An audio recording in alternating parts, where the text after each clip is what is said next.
സ്വർണം എങ്ങനെ വാങ്ങിയാലാണ് ലാഭം? 70/30 ഫോർമുല പാലിക്കാം. ഇങ്ങനെ തിരഞ്ഞെടുത്താൽ ഭാവിയും സേഫാക്കാം. സംസ്ഥാനത്ത് സ്വർണ്ണവില വർദ്ധിച്ചു വരികയാണ്. നിലവിൽ ഒരു പവൻ ആഭരണത്തിന് 1.22 ലക്ഷമെങ്കിലും കൊടുക്കണം. വില കുത്തനെ കൂടുമ്പോഴും ആഭരണങ്ങളോടുള്ള ആളുകളുടെ താൽപര്യത്തിന് യാതൊരു കുറവും ഉണ്ടായിട്ടില്ല. അതുകൊണ്ടുതന്നെ വില ഇങ്ങനെ കുത്തനെ ഉയർന്നു നിൽക്കുമ്പോൾ എങ്ങനെ സ്വർണം വാങ്ങുന്നതാണ് ലാഭം എന്നാണ് പലരുടെയും ആലോചന. കൃത്യമായ ആസൂത്രണത്തോടെ വാങ്ങിയാൽ സ്വർണം ആഭരണമായി അണിഞ്ഞ് സന്തോഷം കണ്ടെത്തുന്നതിനൊപ്പം തന്നെ നിക്ഷേപമായും ഉപകരിക്കുമെന്ന് പറയുകയാണ് സ്വർണ്ണാഭരണ മേഖലയിലെ വിദഗ്ധർ. എങ്ങനെയാണത് എന്നല്ലേ വിധമായി നോക്കാം. ട്രെൻഡുകൾ പിന്തുടരാനും ആഭരണങ്ങളിൽ നിക്ഷേപിക്കാനും ആഗ്രഹിക്കുന്നവർ ആധുനിക ശൈലികളോടൊപ്പം കാലാതീതമായ ഡിസൈനുകളും തിരഞ്ഞെടുക്കണമെന്നാണ് PNG Jewellers vice president sales Suresh കൃഷ്ണനെ ഉദ്ധരിച്ചുള്ള മണി കൺട്രോൾ റിപ്പോർട്ടിൽ പറയുന്നത്. ഇത് സ്റ്റൈലിഷ് ആഭരണങ്ങൾ സ്വന്തമാക്കാൻ സഹായിക്കുന്നതിനൊപ്പം തന്നെ അതിന്റെ മൂല്യം നിലനിർത്താനും സഹായിക്കും. ഏതൊരു ആഭരണവും വാങ്ങുന്നതിനു മുമ്പ് അതിന്റെ ഡിസൈൻ, സ്വർണത്തിന്റെ പരിശുദ്ധി, കരകൗശല വൈദഗ്ധ്യം എന്നിവ ശ്രദ്ധിക്കണമെന്നും അദ്ദേഹം ഊന്നിപ്പറഞ്ഞു. ആഭരണത്തിന്റെ ഒരു കളക്ഷൻ ഉണ്ടാക്കുമ്പോൾ എപ്പോഴും 70/30 നിയമം പാലിക്കണമെന്നും അദ്ദേഹം ഉപദേശിച്ചു. അതായത് ശേഖരത്തിന്റെ 70% ലളിതമായ ചെയിനുകൾ, സ്റ്റഡുകൾ, ബ്രേസ്ലെറ്റുകൾ എന്നിവ പോലുള്ള കാലാതീതമായ ആഭരണങ്ങളായിരിക്കണം.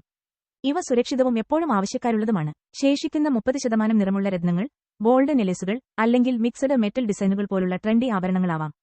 ഈ സന്തുലിതാവസ്ഥ ഫാഷനബിളായി തുടരാനും അതേസമയം സുരക്ഷിതമായ ഒരു നിക്ഷേപം നടത്താനും സഹായിക്കും. എത്രയൊക്കെ വില ഉയർന്നെന്ന് പറഞ്ഞാൽ മലയാളികളെ സംബന്ധിച്ച് 22 കാരറ്റ് ആഭരണങ്ങളോട് തന്നെയാണ് താൽപര്യം കൂടുതൽ.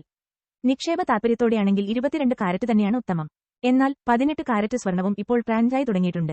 ടെന്നീസ് ബ്രേസ്ലെറ്റുകൾ, സ്റ്റൈലിഷ് ഡിസൈനർ മോതിരങ്ങൾ തുടങ്ങിയ മനോഹരവും ആധുനികവുമായ ആഭരണങ്ങൾക്ക് ഇത് വളരെ അനുയോജ്യമാണ്. വില കൂടുമ്പോൾ 14 കാരറ്റ് സ്വർണവും ആളുകൾ തിരഞ്ഞെടുക്കുന്നുണ്ട്. ഇത് കൂടുതൽ ഉറപ്പുള്ളതും വില കുറഞ്ഞതും ദൈനംദിന ഉപയോഗത്തിന് അനുയോജ്യവുമാണ്. 2026-ലെ ഏറ്റവും വലിയ ട്രെൻഡ് മിനിമൽ ആഡംബരമാണ്. പല സ്ത്രീകളും ഗോൾഡ് ഹൂപ്പുകൾ, ഡയമണ്ട് സ്റ്റഡുകൾ, നേർത്ത പെൻഡന്റുകൾ എന്നിവയാണ് ഇഷ്ടപ്പെടുന്നത്. ഈ ആഭരണങ്ങൾ ലളിതവും മനോഹരവുമാണ്. അതേസമയം വിവാഹ ആഭരണങ്ങളിൽ നിയോ ഹെറിറ്റേജ് രീതിയിലുള്ളവക്കാണ് ഡിമാൻഡ്. സാംസ്കാരിക വേരുകൾ നിലനിർത്തിക്കൊണ്ടുള്ള പരമ്പരാഗത ഡിസൈനുകളാണ് ആളുകൾ തിരഞ്ഞെടുക്കുന്നത്. ഭാരം കുറഞ്ഞതും കൂടുതൽ സൗകര്യപ്രദവുമായ ശൈലികളിലാണ് ഇവ ഇപ്പോൾ തയ്യാറാക്കുന്നത്. സ്വർണ്ണവില ഉയരുമ്പോൾ കരുതലോടെ ആഭരണങ്ങൾ വാങ്ങണമെന്നാണ് മേഖലയിലെ വിദഗ്ധരുടെ ഉപദേശം. ചിലർ ഉത്സവകാലത്ത് സ്വർണം വാങ്ങാൻ കാത്തിരിക്കും. കാരണം ഈ സമയങ്ങളിൽ ജ്വല്ലറികൾ പണിക്കൂലി കുറക്കാറുണ്ട്. ചെറിയൊരു കുറവ് പോലും വലിയ ലാഭത്തിന് വഴിയൊരുക്കും. സർട്ടിഫിക്കേഷൻ അഥവാ അംഗീകാരവും വളരെ പ്രധാനമാണ്.